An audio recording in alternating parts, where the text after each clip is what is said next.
was it a surprise yung ginawa ni boyfriend sa'yo? Naggulat ako. Pero yun, since kami na for 3 years live-in, so same. Ganun na rin, parang, Yeah. iba na Pero are you lang. beginning to, parang nagpaplano na? Parang super lazy ako. Parang naging comfortable na kami sa buhay namin. So, no plan. And, Plan yet? No. We'll see what, baka 2019.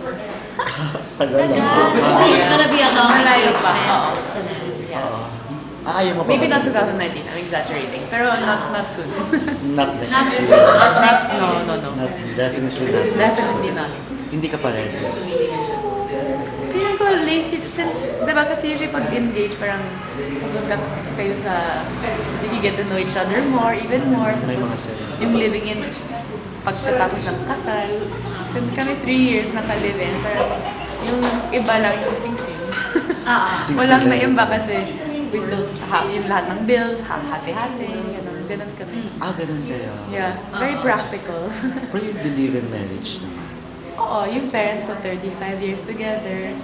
I believe in marriage, but I believe na it's hard work. Yes. Alam ko, I know we're in a Catholic country, and of course, people have certain ways of doing things.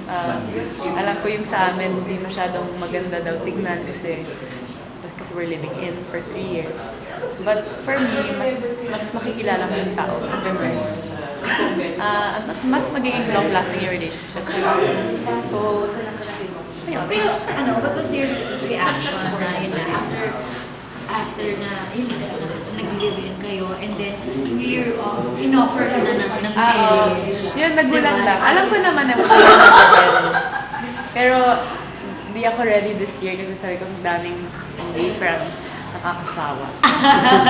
Everyone's doing it. So hindi mo na-expect na Akala ko baka in a year or 2 years pa.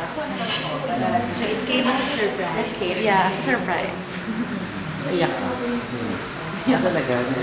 Parang namatay ng single tunog.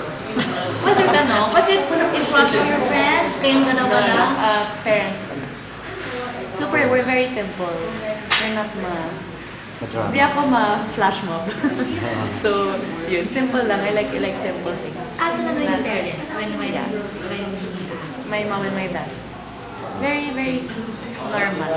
Naka-jeans lang pambahay ako. Galing ako ng 15-hour flight. Super bang. Tapos, kapag dating sa bahay, you was there? Nandalisaya. So, yun. Okay, acting mo normally? Normally. Kasi we're for so long together so long live-in. I mean, people have been longer than us. Pero yung live-in, so we know each other really well. Yun, hindi ko na nahuli siya. Kasi super bad siya na keep ng mga secrets. Diba? Very ko pala. Really acting niya casually. Very casual. Very casual. Oo. Hindi ko alam kung yes ako. Nasabihan ka na. I just said, holy shit.